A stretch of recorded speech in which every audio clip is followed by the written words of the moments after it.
ጤና ይስጥልን እንደምንኖት የኔና ደህና ኖት እንደምንኖት እግዚአብሔር ይመስገን እንደምንኖት በባህላችን ደግሞ ጉልበትም መሳም በረከት ነው እንደምንኖት የኔናት ሰላም ኖት እግዚአብሔር ይመስገን ደህና ኖት እንደምንሰነበቱ እንደምንከረሙ እግዚአብሔር ይመስገን ሰይ ያው በአጋጣሚ አንድ ሀዘን ላይ ነበር የተገናኘነው የዛን ቀን ጥቂት ነገር ተጫዋወተን ከርሱም ጋር ተዋወቀን ቤተሰቡንም እግረ መንገድ አየንና ተመሳሳይ የሆነ ቤተሰብ የፀጉር ስታይሉ እድሜያችሁ እንደገና ደግሞ ሀዘንም ቢሆንም በሀዘን ውስጥ ያለውን አንድነት ቤተሰባዊነት ፍቅራችሁን ያየንበት ነበርና እንግዲህ ላረፉትም እናታችን ነፍሳቸውን ይማር እንላለን ወይዘሮ ቀለም ወርቅ ግዛው ሶስት መጽሐፍቶችን አበርክተውልናል በቅድሚያ መጽሐፍ ማለት አንድ አባባል አለ ሁሌ መመጣቅሰው ሞዶ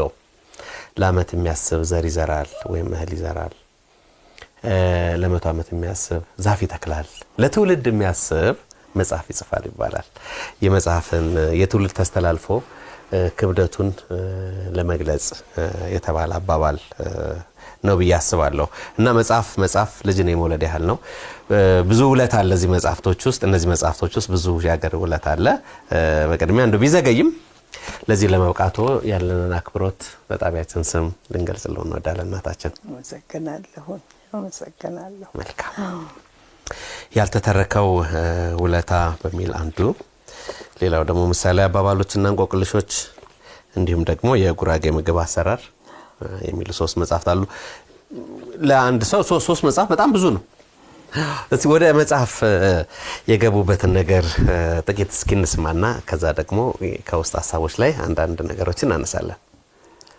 መጀመሪያ መሰለህ ያነሳሳኝ ነገር እኔ እናቴ እንደው እንትን ሳይ ማድነቅ ወይም እንትን ማጋነን ሳይሆን በጣም ባለሙያ ናት እና በልጅነቴ ሁሉ ነገር ነው ያስተማረችኝ የጉራጌ ምግቡንም የወጡንም የእንጀራውንም ሁሉ መፍተል መስፋት እሷ ጋር ስራ የሚባል የለም ቁጭ ብላ ነው የምታስተምረን እና ያንን እኔ አሁን አድጌን ተዳርጄ ኖሮ ይዤ እዚህ አዲስ አበባ ከመጣሁ በኋላ አንዳንድ ሰርጎች ሲደገሱ አያለሁ የጉራጌ ምግብ ተብሎ ብቻ ሲሰራ አያለሁ እና ያለው 3-4 አይነት ነው ክትፎ ጎመን ክትፎ አይብ ምናምን ነው ከዛ ጥሬ ስጋ ነው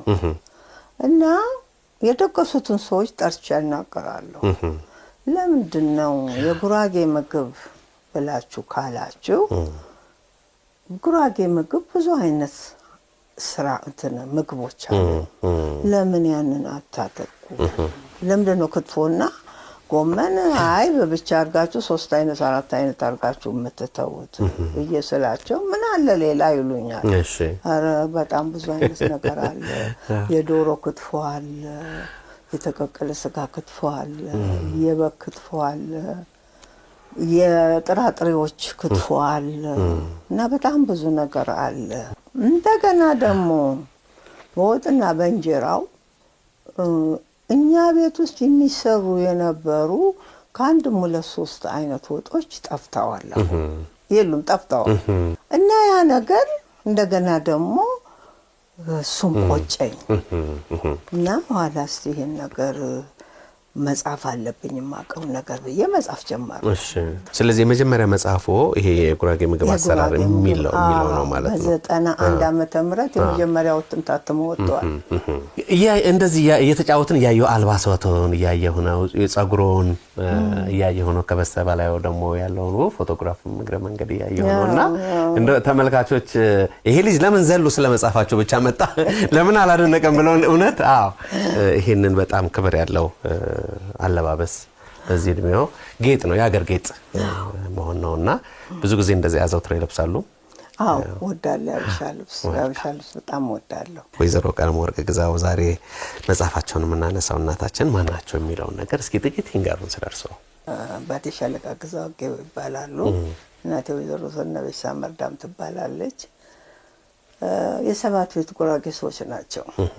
ግን እኔ የተወለድኩት ሆሳና ነው። አባቴ የዛ ፖሊስ አዛዥ ነበሩ። በዛ ምክንያት እናቴና አባቴ እዛ ተገናኙና እዛ ተወለድኩኝ። ከዛ በኋላ እንግዲህ የወታደር ህይወት በየሀገሩ ነው። በየሀገሩ አሰላም የተለያዩ ሀገሮች ብዙ ሄደን የሁለቱም ፖሊስ ያሉስም የሲዳሞን ፖሊስ አዛዥ ነበሩ አባቴ እና እዛ ነው እንግዲህ ያደግኩት። ከዛ ሐዋሳ ተመሰረተች። ከዛ እንግዲህ ሐዋሳና ሻሸመኔን መላለሳለን። ሁሉም ሀገራችን ነው።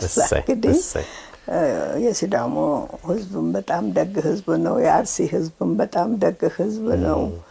እኔ አባቶቼ ናቸው ሁሉም እና እንደዛ ነው ያደግኩት። ይሄን ፎቶግራፍ ሳይ እንግዲህ ይሄ አሉ አይደለ የፖስት ካርዶች የ30 months of sunshine የሚል የቀድሞ ጊዜ የኢትዮጵያ ቱሪዝም ኮሚሽን የሚያሳትማቸው ፖስተሮች ነበሩ እና ለዛ በጣም ይሆናል እያሰብኩ ነው። በእውነት አለባበሱ፣ አጋጋያጡ፣ የጸጉር ስታይሉ እና በጣም ውብ ፎቶግራፍ ነው። እሱም ፎቶግራፍን በዚህ በመጽሐፎ ተጠቅመዋልና ቤቱ በሙሉ በቆንጆ ቆንጆ ፎቶግራፎች የተሞሸረ ነው። ፎቶግራፍ መነሳት በጣም ወደ ነበረ እና በቃ ፋሽን ሲመጣ ምን ሲመጣ የመጽሐፎ የፊት ሽፋንም እሱን አድርገዋል። ስለዚህ መጽሐፍ ደግሞ ጥቂት እንነጋገር። ያልተተረከው ውለታ ይላል። ከመጽሐፎ ጀርባ ዶክተር ኃይሌ ወልደ ሚካኤል የጠቀሱት ነገር አለ። የወይዘሮ ቀለም ወርቅ ነው ቤተሰቦቻቸው ታሪክ ብሎ ባጭሩ ያስቀም።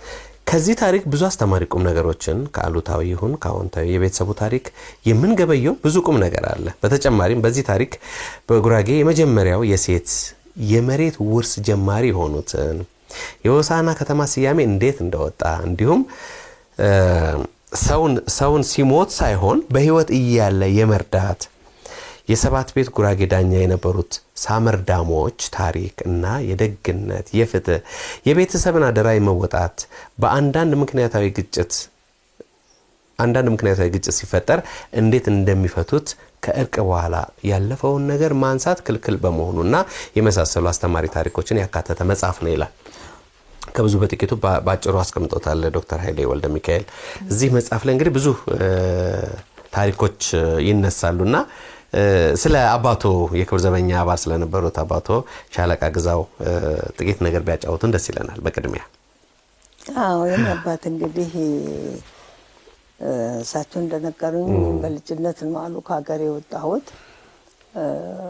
አባቴ ሞቱና እናቴን ሰው ከተማ ወጥቶ አንዳንድ ነገር አርጎም ብሎ ሲገባ ሲመጣ እንትን ያዘኛሉ። እናቴን በደም መርዳት አለብኝ ብዬ ወጣኋሉ እና እዚህ ስመጣ አንድ ዘመዴ ቤተ መንግስት ዘበኝነት ብሎ አስቀጠረኛሉ። እሺ እዛ ተቀጥሬ ይሄ እንትን አማርኛ መማር በየቄስ ትምህርት ቤቱ በትርፍ ሰዓቴ የሄድኩ የመማር እንትን ማንበብ መጽሐፍ በደምብ ቻልኩዋሉ። እሺ አሁን ክብር ዘበኛ መቀጠር አለበት መልመል ተባለ። እንትኑ ማሟላት ያለበት አንድ ሰው ክብር ዘበኝነት ለመቀጠር ረጅም መሆን አለበት። አማርኛ መጽሐፍ ማንበብና መጽሐፍ መቻል አለበት። ያንን አሟላለሁ። እሺ በዛ ምክንያት ገባሁ። ከዛ ያው ጦርነትም መጣ ሄዱ።